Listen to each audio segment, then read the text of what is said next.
এক ঘোড়ার মানে কি জানি? এক ঘোড়া মনে হয় আমার কাছে মনে হয় একটা মনে হয় ঘুরে আর কি। এত সোজা না, মানে এটা শেষ রাইনি তো শক্তি লাগে, বুঝছো? দেখছো মোর গুতোটা আর মস্ত না। মার হেডে রে। আরে সর মগা। হে গাইস, আসসালামু আলাইকুম, welcome to my new blog. তে গাইস, আজকে বেশ কয়েকদিন পর রায়ান মাদ্রাসায় গেছে, প্রায় 16-17 দিন না। তা আজকে বাসায় আমি আর সাইফি। ও সাইফি, সাইফি বারবার আসে, একটু পর পর আসে। ব্লগ শুরু করবো না, ব্লগ শুরু করবো না। রায়ানকে কালকে বাজেভাবে হারাইছি। কিন্তু আমরা যে ক্রিকেট খেলছিলাম না, রায়ানকে বাজেভাবে হারাইছি। তাই আউটে গেছে 9টা, রান হলো 1। আমার আউট হলো 5, রান হলো 9। দুজনেই খেলছো হ্যাঁ, এই ছাদে? বাহ, রায়ানকে হারাইছো বাজেভাবে, তুমি উইনার। আমি এখন নাস্তা করবো গাইস, ডিম খিচুড়ি, কমন খাবার। সাইফি আর আমার নাস্তা কমপ্লিট। খিচুড়িটা কেমন লাগছে? খিচুড়ি মজা হয়েছে রে। ওই যে হ্যাঁ, মজা হয়েছে। আপনার কাছে মজা লাগছে? না, খাইছেন কেন মজা না লাগলে? ক্ষুদায় ক্ষুধায় তো মানুষ এতগুলা খিচুড়ি খায় না। এতগুলাই খায়। হ্যাঁ, আচ্ছা যাই হোক, মানে খাবে আবার বদনামও করবে, এই সমস্ত লোককে খাওয়াইতে হয় না কিছু। জি জি জি। এখন শোনেন, কি হয়েছে, তোমার বোনেরা কি কিনছে? মোটর কিনছে হ্যাঁ 11,000 টাকা দিয়ে হ্যাঁ, এক ঘোড়ার। এখন বলতেছে আমাদেরকে যাওয়ার জন্য। এক ঘোড়ার মানে কি জানি?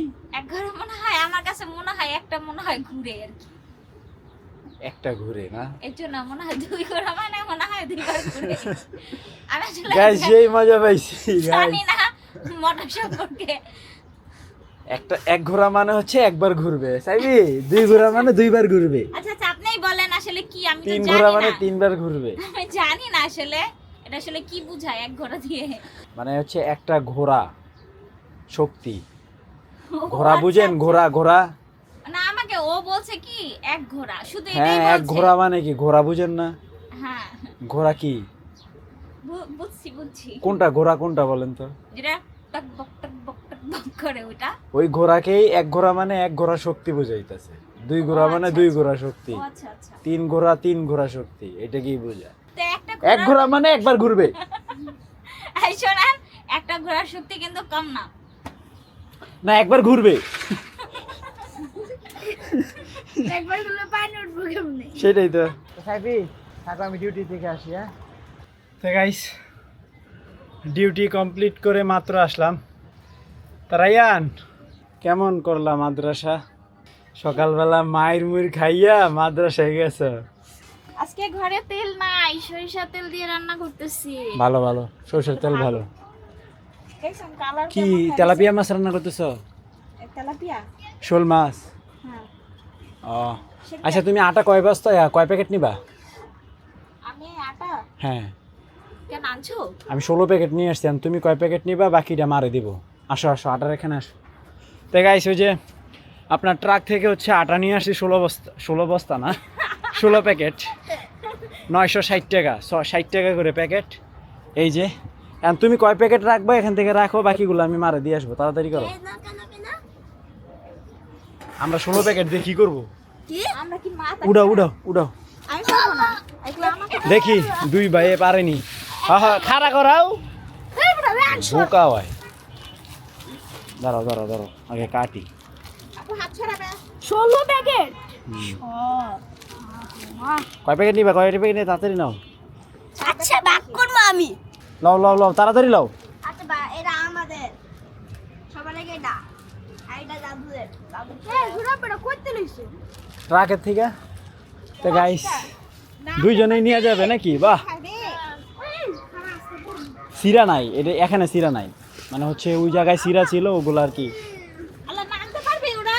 পারবে না, আমার কাছে দাও। আচ্ছা সাইফ ওই পাশে ধরু, তোরা 2 জন ওই পাশে ধর। যা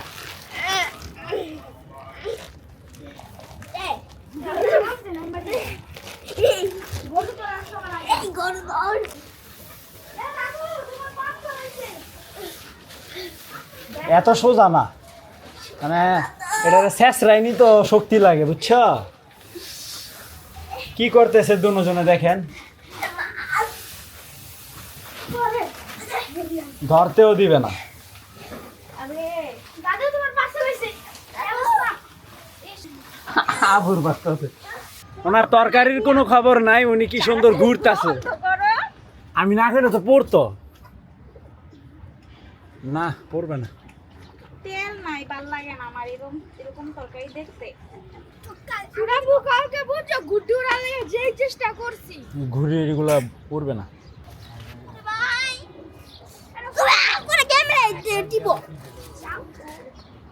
কি হয়েছে কবুতররা বাইন্দা থুইয়া দে কেন একবার কোনটা লয়ে দিছ একবার কেন মারছে আমি কইরা বর্ডারে রিসর্টরে দুইটা বেড়া আছে দেখছো মোর কুতোটা আর মস্ত না মার হেডে রে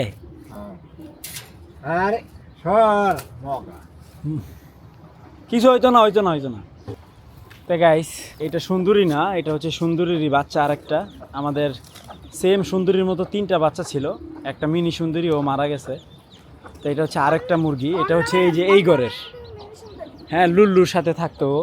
ওর নামে মিনি সুন্দর আচ্ছা তো ও আবার বাচ্চা ফুটাইছে এখানে এই যে আমাদের যেটার মাথায় গর্ত হয়ে গেছিল ও বাচ্চা ফুটাইছে আমি কি করব বলেন আমার এখানে তো ভাইরাস নির্মূলই হচ্ছে না তা আবার এর মধ্যে ওরা আসছে এখন ওদেরকে আমি কই রাখবো এই টেনশনেই আমার মাথা নষ্ট হয়ে যাচ্ছে মানে এই ছাদের বাহিরে কোনোভাবেই রাখা সম্ভব না যদি পসিবল হইতো আমি রাখতাম তা এখন এগুলো নিয়ে কি করুম বুঝতেছি না তো গাইস যে পরিমাণ বাচ্চা আছে আল্লাহর রহমতে যদি কিছু না হইতো আমাদের ছাদ আবার ভরে যেত দেখেন এখানেই আছে 9টা বাচ্চা ওই জায়গায় আছে প্রায় 8টা বাচ্চা তারপরে আবার নতুন আসছে হচ্ছে আরও 7-8টা বাচ্চা প্রায় 20-এর উপরে বাচ্চা আছে কিন্তু টিকবে কি না আল্লাহ পাকি জানে আমার তো এই ভয়েই তো ভালো লাগতেছে এখন আমার ভয় লাগতেছে চিকনি পরীক্ষা নিয়ে মনে হয় না টিকবে আমি এই জায়গা আবার পরিষ্কার করতে হবে চিকনিটাকে এখানে না রাখা হইতো